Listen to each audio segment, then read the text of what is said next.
All right, I'm here at the West LA VA Medical Center hoping to get my ankle surgery today. There are some things they're talking about with the swelling. There's something called fracture blisters, but he seems to think those are okay. It's the swelling that's complicated. I was here at 05:30, and they told me after I got here that it is a noon to 3 scheduled surgery. Why am I here so early? I don't know. Let's get into the intro and I'll catch you up later. This is your daily dose of Veterans Intel.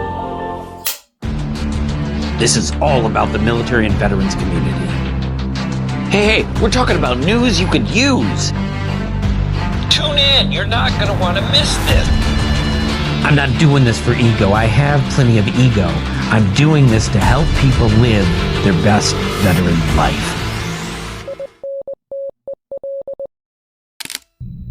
Okay, I don't really know what's going to happen today, but our theme for this episode is going to be advocacy. Advocacy for yourself, advocacy for others, and advocacy for the entire community. All right, so I am back, but I did not have the surgery. The swelling was too much, so they sent me home and said, we're going to give it another week. So I get to go through all of that next Thursday. So I said today we're going to talk about advocacy. Advocacy for self, advocacy for others, and advocacy for the community. First, advocacy for yourself. If you are a veteran and you use any veteran services, especially VA healthcare, you need to learn to advocate for yourself. If you call, because I called with ankle broken in 3 different places, and I said that the ER doctor told me I need to be seen within a week. She told me their orthopedic clinic thing is open on Thursdays, which was going to be the next day, and it's already booked. Now, I was willing to wait 1 week, but I was prepared to have a more stern voice if she put me off for 2 weeks. What she said to me was so shocking that I couldn't even be stern. She said, our next opening is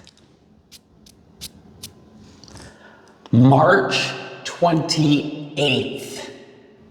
March 28th. It wasn't even January 28th. And this is a 3 fracture. And I calmed myself and I said, oh no. That's impossible. That's absolutely not going to work. And she said, well, that's all that I have. I can bother. And then I said, well, I think I probably need to go to community care. Community care. That is one of the things that is one of the terms that you can use to advocate for yourself. Community care exists because when the VA is too busy or for some reason can't get you in a reasonable amount of time, they send you out into the community somewhere else and they still pay for it. So I invoked the words community care. There was silence for a moment, and then she said, oh yeah, that's going to be more than 28 days, so we can probably get you community care. So should I transfer you to community care? I said no. They're going to take a week to get back to me, then they're going to search for somebody, and then they're going to tell me who it is, and then they're going to call me to schedule. I want you to take my records to the doctor. Show them to him. There's x-rays, there's a CT, all of it, and see what he has to say. And then so I hung up with her and I emailed my primary care. They told me March 28th and I'm freaking out and we're probably gonna have to do community care, but I don't know what to do. The phone rings, it's the person from the clinic. And she says, the doctor actually wants to see you tomorrow. And I said, I figured that he would. I will be there. So remember the words community care if you are getting an unreasonable answer to something that needs attention. And this is for physical, this is for mental health, it's for anything that you need from the VA. Just say the words community care.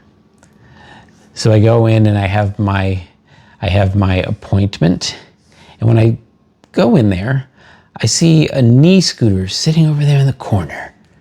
Now, I had asked my primary care about ordering me one anyway. She said she wasn't sure if the VA would have them, but she would try to put in an order. Now, I see one there. It still has plastic on it. So when I go in to see my doctor, I said, I see a knee scooter out there, and if you want me to bring back my childhood and become the great Jefferini, I can make it vanish. He said, it's actually been there quite a while. I'll just go ask somebody and you can probably take it home today. So I took home a knee scooter, and now I am riding around with skills on a knee scooter that are probably going to break something else if I'm not careful. Actually, I should chill out with that. So again, advocating for yourself can get you something that you didn't even know that you could get. So please, if you don't ask, you won't get. Now, when I went to show up the other day, when they denied my surgery for another week or postponed it for another week, I said, they put a splint on me before, but what I'd really like is a boot.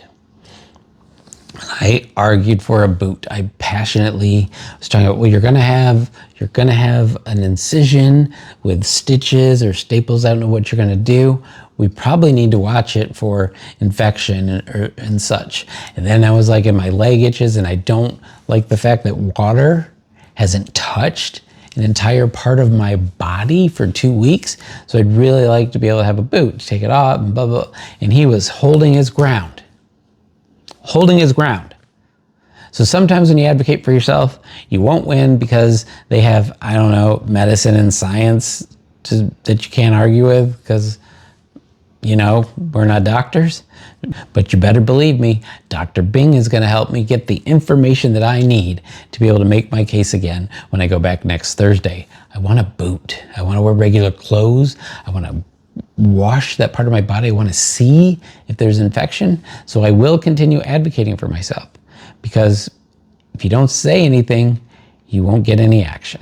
Now we're talking about advocating for others. And again, this is another personal experience. When I had to go to the ER in 2021, I had had a stroke, and my friend Jennifer took me to the hospital. And when we got there, the emergency people were they like converged, and they were measuring things and doing things and sticking things. Now I couldn't do a lot on this side, but this side still had strength.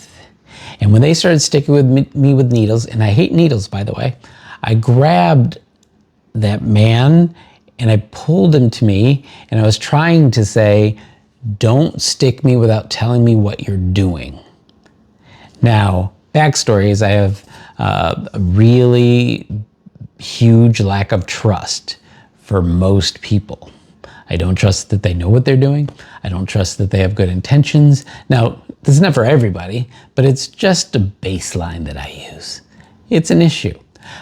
So this was freaking me out. Thankfully, I had a friend in the room who could see the level of anxiety that was going on in me, and she intervened and advocated for me.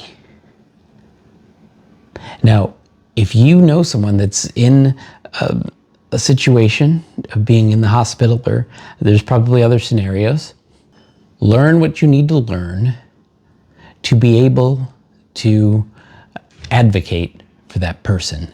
They may need you when they can't stick up for themselves. Advocate for others. Advocating for the entire community.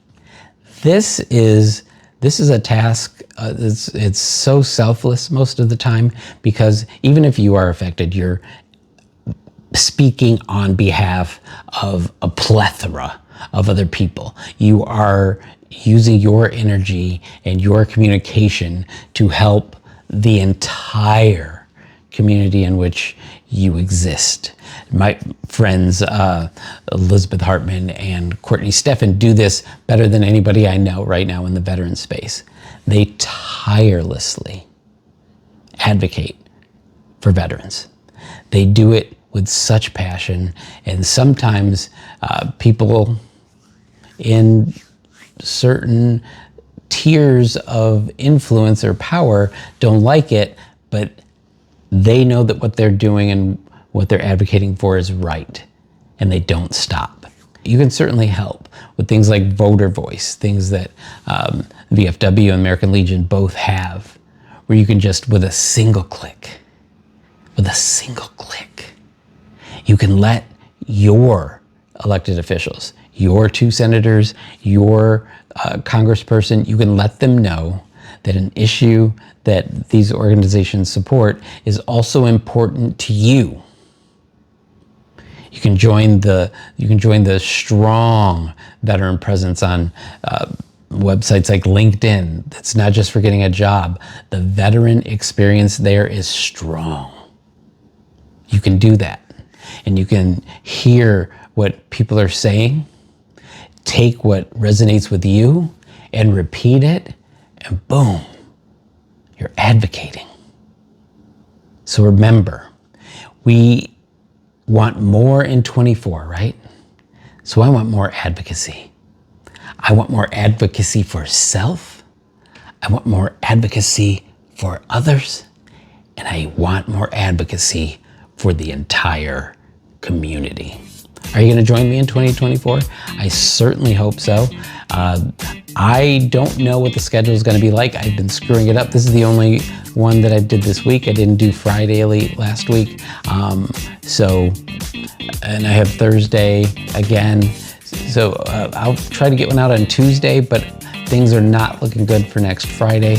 But then after that, hopefully we will get back on schedule, and I will be here for you because I need to do more in 2024. All right, my special agents, I hope you have a great Red Friday. Remember to don the gear. Remember everyone deployed. You're not gonna have a Friday daily briefing, but I hope that this short, regular episode included news you can use. And if you wanna share that news, you're now an advocate. So take that, special agents, and I will see you next time here on Veterans Intel.